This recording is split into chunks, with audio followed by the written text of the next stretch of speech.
Hi friends, ಬ್ರೋಝೋನ್ ಕಡೆಯಿಂದ.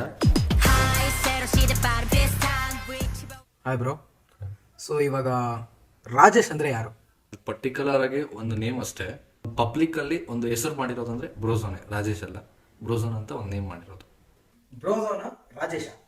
Bro ಖಂಡಿತ ಬ್ರೋಝೋನೆ. ಖಂಡಿತ ಬ್ರೋಝೋನ್. ಬ್ರೋಝೋನಿಂದ ರಾಜೇಶ ಇಲ್ಲ ರಾಜೇಶಿಂದ ಬ್ರೋಝೋನ್? ಬ್ರೋಝೋನಿಂದ ರಾಜೇಶ್. ಮತ್ತೆ ರಾಜೇಶ್ ಅವರ ಸ್ಟ್ರೆಂತ್ ಏನು? ಸ್ಟ್ರೆಂತ್ ಹೇಳ್ಬೇಕಂದ್ರೆ ಫ್ಯಾಮ್ಲಿ. ಖಂಡಿತ ಫ್ಯಾಮ್ಲಿ ಇಲ್ದಿರ ಲೈಕ್ ಸ್ಟ್ರೆಂತ್ 200% ಆಗಲ್ಲ. ಸ್ಟ್ರೆಂತ್ ಬೇಕೇ ಬೇಕು. ಫಸ್ಟ್ ಬ್ರಾಂಚ್ ಎಲ್ಲಿ ಸ್ಟಾರ್ಟ್ ಮಾಡಿದ್ರಿ? ಫಸ್ಟ್ ಬ್ರಾಂಚ್ ಬಂದು ನಮ್ಮ ರಾಮಮೂರ್ತಿ ನಗರ.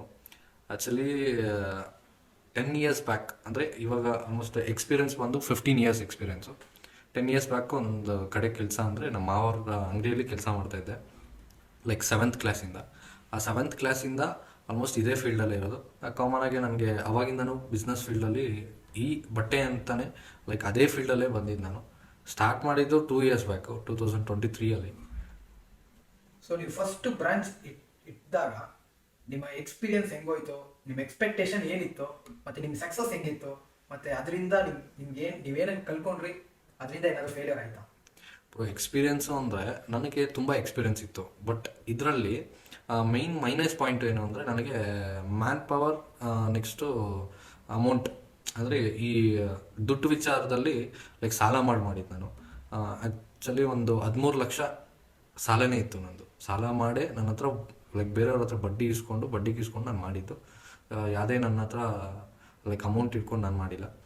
ಇದರಲ್ಲಿ ಹೆಂಗೆ ಅಂದರೆ ನನಗೆ ಬಿಸ್ನೆಸ್ ಫೀಲ್ಡಲ್ಲಿ ನನಗೆ ಎಕ್ಸ್ಪೀರಿಯನ್ಸ್ ಇದೆ. ಹೆಂಗೆ ಅಂದರೆ ಲೈಕ್ ನನ್ನ ಕೆಪಾಸಿಟಿ ಇದೆ, ನಾನು ಮಾಡ್ತೀನಿ ಅನ್ನೋ ಧೈರ್ಯ ನನಗಿದೆ.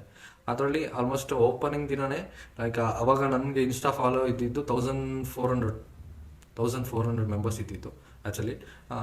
ಬಟ್ ಅದ್ರ ಮುಂಚೆನೇ ನನಗೆ ಗುಡ್ ಒಪಿನಿಯನ್ ಇದೆ. ಅಂದರೆ ನಮ್ಮ ಲೋಕಲ್ ಕಸ್ಟಮರ್ಸ್ ಆಗಿರ್ಬೋದು, ನಮ್ಮ ಫ್ಯಾಮ್ಲಿ ಲೈಕ್ ಇನ್ಸ್ಟಾ ಫ್ಯಾಮ್ಲಿ ಅಂತಲೂ ಲೈಕ್ ಅವಾಗ ಸ್ಟಾರ್ಟಿಂಗ್ ಬರ್ತಾಯಿದ್ರು. ಅದು ಬಿಟ್ಟು ಲೋಕಲ್ ಫ್ರೆಂಡ್ಸು ಎಲ್ಲ ಆಲ್ಮೋಸ್ಟ್ ನಮಗೆ ಬರ್ತಾಯಿದ್ರು. ಸ್ಟಾರ್ಟಿಂಗ್ ದಿನವೇ ಲೈಕ್ 50 ಚೇಂಜ್ ಏನೋ ಆಗಿತ್ತು. ಓಕೆ. ಸೊ ನೀವು ಫಸ್ಟು ಆ ಬ್ರ್ಯಾಂಚ್ ಸ್ಟಾರ್ಟ್ ಮಾಡಿದಾಗ ಅಡ್ಡ ಯಾರು ಬಂದರು? ಆ ಥರ ಎಕ್ಸ್ಪೀರಿಯನ್ಸ್ ಏನಾದರೂ ಇತ್ತಾ? ಅಪೋಸಿಟ್ ಬಂದಿದ್ದು? ಅಪೋಸಿಟ್ ಅವಾಗ ಬಂದಿಲ್ಲ ನನಗೆ. ಈ ಸ್ವೆಟ್ಸೆಟ್ಸು ಲೈಕ್ ತುಂಬ ಜನ ಅಂತಾರೆ ನಾನೇ ಕ್ರಿಯೇಟ್ ಮಾಡಿದ್ದಂತ. ಇರಲಿ, ಕ್ರೆಡಿಟ್ ಗೋಸ್ಟು ಅದಕ್ಕೆಲ್ಲ ತಲೆ ಕೆಡಿಸ್ಕೋಬಾರ್ದು. ಹೇಳ್ಕೊಂಡಿದ ತಕ್ಷಣ ಅವ್ರದ್ದೇ ಆಗಲ್ಲ, ಇರಲಿ, ತೊಂದರೆ ಏನಿಲ್ಲ. ಬಟ್ ಈ ಸ್ವೆಟ್ಸೆಟ್ಸು ಅನ್ನೋದು ಬಂತು, ಲೈಕ್ ತುಂಬ ಜನ ನಾನೇ ಕ್ರಿಯೇಟ್ ಮಾಡಿದ್ದು ಅಂತ ಹೇಳ್ಕೊಳ್ತಾರೆ. ಇರಲಿ, ನಮ್ಮ ಇನ್ಸ್ಟಾ ಪೇಜಲ್ಲಿ ಲಾಸ್ಟಲ್ಲಿ ಹೋಗಿ ಗೊತ್ತಾಗುತ್ತೆ ಬಂಡವಾಳ ಯಾರು ಹಾಕಿದ್ದು ಫಸ್ಟು, ಅದ್ರ ವ್ಯಾಲ್ಯೂ ಹೆಂಗೆ, ಯಾರು ಕೊಲ್ಯಾಬ್ ಮಾಡಿದ್ದು, ಅದೆಲ್ಲ ನಿಮಗೆ ಡೀಟೇಲಾಗಿ ಗೊತ್ತಾಗಬೇಕು ಅಂದರೆ ನಮ್ಮ ಬ್ರೋಝೋನ್ ಪೇಜ್ಗೆ ಹೋಗ್ಬಿಟ್ಟು ಲಾಸ್ಟಲ್ಲಿ ಹೋದರೆ ನೀಟಾಗಿ ಗೊತ್ತಾಗುತ್ತೆ. ಯಾರು ಬಂದರು ವೀಡಿಯೋಗೆ, ಯಾರ ಹತ್ರ ಬಂದರು ಶಾಪ್ಗೆ, ಹೋಲ್ಸೇಲ್ಗೆ, ನಾನು ಹೋದ್ನಾ ಇಲ್ಲ ಅವರೇ ಬಂದ್ರ, ಇದೆಲ್ಲ ಅದರಲ್ಲಿ ಕ್ಲೀನಾಗಿ ಗೊತ್ತಾಗುತ್ತೆ. ಪ್ರೂಫ್ ಇಲ್ದಿರ ನಾವು ನೋಡಿ, ಒಂದು ತಾಜ್ ಮಹಲ್ನ ನಾನೇ ಕಟ್ಟಿದ್ದು ಅಂದರೆ ಕಟ್ಟಿದ್ದು ಯಾರು? ಅವ್ರು ಸುಮ್ಮನೆ ಇರ್ತಾರ? ಬಂದು ಪರಕೆ ತೊಗೊಂಡು ಹಿಡಿತಾರೆ ಕಾಮನ್ ಆಗಿ. ಆ ಥರ ಹೇಳ್ಕೊಳೋರು ಏನೂ ಆಗಲ್ಲ. ಇರಲಿ, ಹೇಳ್ಕೊಳ್ಳಿ, ಅದಕ್ಕೆಲ್ಲ ತಲೆ ಕೆಡ್ಸ್ಕೊಳಕ್ಕೋಗಲ್ಲ. ಇರಲಿ, ನಾನು ಇವತ್ತು ಕೆಟ್ಟದಾಗಿ ಫೀಲ್ ಆಗಿಲ್ಲ. ಲೈಕ್ ಬೆಳಿಬಾರ್ದು ಅಂದ್ಬಿಟ್ಟು ನಾನು ಸಪೋರ್ಟ್ ಮಾಡಿಲ್ಲ.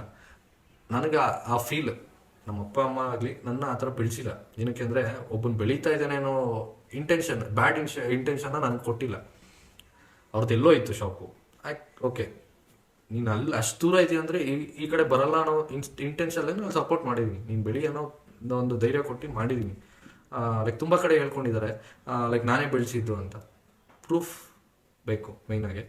ಅದು ಜನಕ್ಕೆ ಪ್ರೂಫ್ ಏನು ಬೇಕು ಅಂದರೆ ನಾನು ಅದೇ ಹೇಳ್ತಿರೋದು. ನಮ್ಮ ಪೇಜ್, ಬ್ರೋಝೋನ್ ಪೇಜ್ನ ನಾವು ಫ್ರಾಡ್ ಮಾಡೋಕ್ಕಾಗಲ್ಲ. ಬ್ಯಾಕ್ ಹೋಗಿ ನೋಡಿ, ಅದರಲ್ಲೇ ಗೊತ್ತಾಗುತ್ತೆ ಬಂಡವಾಳ. ಈ ಸ್ವೆಟ್ಸೆಟ್ಸು ಕಸ್ಟಮರ್ಸ್ ಕೊಟ್ಟವಾಗ ಲೈಕ್ ಬರ್ತಾಯಿದ್ರು ಜನ. ಹೆಂಗೆ ಬರ್ತಾಯಿದ್ರು ಅಂದರೆ ಡೇ ಬೈ ಡೇ, ಇವತ್ತು 10 ಮೆಂಬರ್ಸ್ ಆದರೆ ನೆಕ್ಸ್ಟ್ ದಿನ 20 ಮೆಂಬರ್ಸ್, ನೆಕ್ಸ್ಟ್ ದಿನ 30, ಆ ಥರ ನನಗೆ ಇನ್ಕ್ರೀಸ್ಮೆಂಟ್ ಆಗ್ತಾಯಿದ್ರು. ಮತ್ತು ಇದ್ರ ಮುಂಚೆ ನಾನು ಸ್ಟಾರ್ಟಿಂಗು ₹1 ಒಂದು ಟಿ ಶರ್ಟ್ ಅಂತ ಕೊಟ್ಟಿದ್ದೆ. ಆವಾಗ ಸ್ಟೇಷನಲ್ಲಿ ಸ್ವಲ್ಪ ಇದಾಗಿತ್ತು. ಏನಕ್ಕೆ ಅಂದರೆ ಕ್ರೌಡ್ ಕಾಮನಾಗಿ ಪಬ್ಲಿಕ್ ವಿಷಯದಲ್ಲಿ ಕ್ರೌಡ್ ಆದರೆ ಏನಾಗುತ್ತೆ, ಕಂಪಲ್ಸರಿ ಕಂಪ್ಲೇಂಟ್ ಮಾಡೇ ಮಾಡ್ತಾರೆ. ಅಕ್ಕಪಕ್ಕ ಅಂತ ಬಂದರೆ ಒಂದು 4 ಮೆಂಬರ್ಸ್ ಸಪೋರ್ಟ್ ಮಾಡಿದ್ರು, ಒಂದು 20 ಜನ ಕಂಪ್ಲೇಂಟ್ ಕೊಟ್ಟಿದ್ರು. ಓಕೆ, ಅದಕ್ಕೆಲ್ಲ ತಲೆ ಕೆಡ್ಸ್ಕೊಳಕ್ಕೋಗಿಲ್ಲ, ಅದೆಲ್ಲ ಕಾಮನ್ ಅಂದ್ಕೊಂಡು. ಅಂದರೆ ನನ್ನ ವಿಚಾರದಲ್ಲಿ ಹೆಂಗೆ ಅಂದರೆ ಧೈರ್ಯ ಅನ್ನೋದು ಯಾವ ಥರ ಬಂತು ಅಂದರೆ, ತುಂಬ ಸರಿ ನೋವು ತಿಂದಿದ್ದೀನಿ. ಯಾವ ಥರ ಅಂದರೆ ಲೈಕ್ ಸಾಯೋ ಪೊಸಿಷನ್ಗೆ ಹೋಗಿ ರಿಟರ್ನ್ ಬಂದಿರೋನು. ಅದಕ್ಕೆಲ್ಲ ಎದುರೋನಲ್ಲ. ಆ ವಿಚಾರದಲ್ಲಿ ಸ್ವಲ್ಪ ಧೈರ್ಯ ಇದೆ. ಏನಕ್ಕೆ ಅಂದರೆ ಕಾಮನಾಗಿ ಒಬ್ಬೊಬ್ರು ಸ್ಟೇಷನ್ ಅದು ಇದು ಅಂದರೆ ಸ್ಟೇಷನ್ ಕಂಪಲ್ಸರಿ ಎಲ್ಲರಿಗೂ ಭಯ ಇರುತ್ತೆ, ನನಗೂ ಭಯ ಇದೆ, ಇಲ್ಲ ಅಂತಲ್ಲ. ಬಟ್ ಭಯ ಅನ್ನೋದು ಸ್ವಲ್ಪ ಕಮ್ಮಿ ಇತ್ತು. ಏನಕ್ಕೆ ಅಂದರೆ ನಾವೇನು ತಪ್ಪು ಮಾಡಿಲ್ಲಲ್ಲ. ಲೈಕ್ ಜನಕ್ಕೆ ಕಮ್ಮಿ ಬಜೆಟಲ್ಲಿ ಒಂದು ಕ್ವಾಲಿಟಿ ಇರೋ ಟಿ ಶರ್ಟ್ನ ನಮ್ಮ ಕ್ವಾಲಿಟಿ ಗೊತ್ತಾಗಬೇಕು ಅಂದ್ಬಿಟ್ಟು ಒಂದು ಇದು ಮಾಡಿದ್ದು.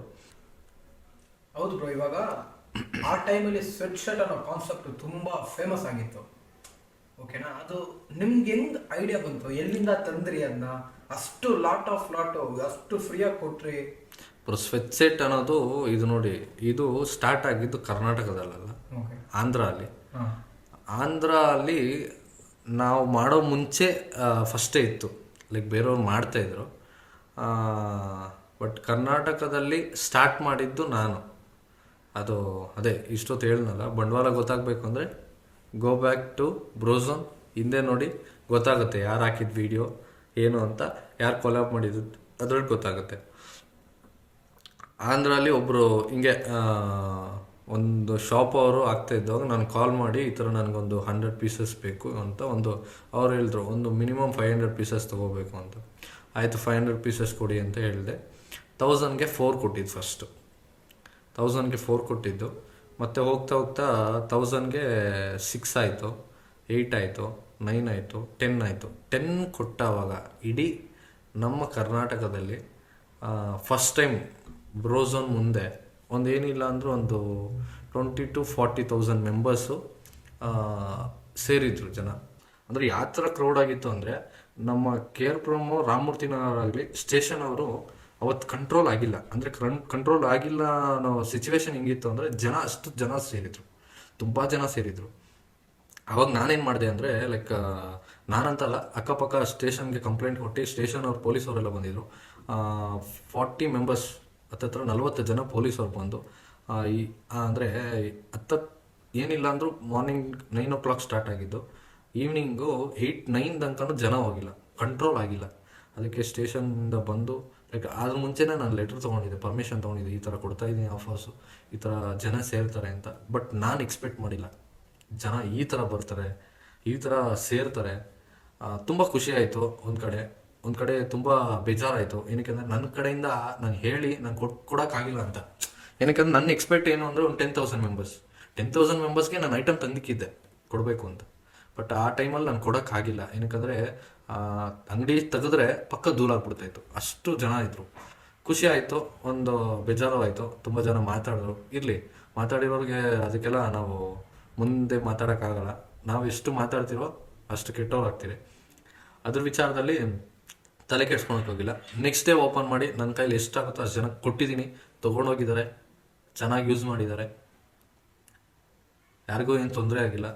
ಅವತ್ತು ಅಷ್ಟೇ ದೇವ್ರಿಗೆ ಲೈಕ್ ಕೈ ಮುಗಿಬೇಕು. ಏನಕ್ಕೆ ಅಂದರೆ ಅವತ್ತು ಆ ಸಿಚುವೇಶನಲ್ಲಿ ಯಾರಿಗಾದ್ರೂ ಹೆಚ್ಚು ಕಮ್ಮಿ ಆಗಿದ್ರೆ ನಾನು ಇರ್ತಾ ಇರಲಿಲ್ಲ. ಅದೊಂದು ಖುಷಿ ಆಯಿತು. ಮತ್ತು ತುಂಬ ಜನಕ್ಕೆ ಸಾರಿ ಹೇಳೋಕ್ಕೆ ಇಷ್ಟಪಡ್ತೀನಿ. ಏನಕ್ಕೆ ಅಂದರೆ ತುಂಬ ದೂರದಿಂದ ಬಂದಿರೋರು ಇದ್ದಾರೆ, ತುಮಕೂರು, ಮೈಸೂರು, ಈ ಬೇರೆ ಬೇರೆ ಲೈಕ್ ಅಂದರೆ ಟ್ರೈನ್ ಟಿಕೆಟು ಮತ್ತು ಟ್ರೈನ್ ಹತ್ಬಿಟ್ಟು ವೀಡಿಯೋ ಕಾಲ್ ಮಾಡಿರೋದು, ವೀಡಿಯೋಸ್ ಕಳಿಸಿರೋದು ಅದೆಲ್ಲ ಇತ್ತು ನನ್ನ ಹತ್ರ. ಇವಾಗೂ ಇದೆ, ಇವಾಗೂ ಶೇರ್ ಮಾಡಿಕೊಂಡಿದ್ದೀನಿ. ಏನಕ್ಕೆ ಅದೆಲ್ಲ ಮರೆಯೋಕ್ಕಾಗಲ್ಲ ನಾವು. ಆ ಥರ ಅಂಥವ್ರಿಗೆಲ್ಲ ಸಾರಿ ಹೇಳೋಕ್ಕೆ ಇಷ್ಟಪಡ್ತೀನಿ, ಏನಕ್ಕೆ ಇರೋದಕ್ಕೆ. ಬಟ್ ನೆಕ್ಸ್ಟ್ ಡೇ ನನ್ನ ಕೈಲಿ ಆದಷ್ಟು ನಾನು ಕೊಟ್ಟಿದ್ದೀನಿ. ಈ ಥರ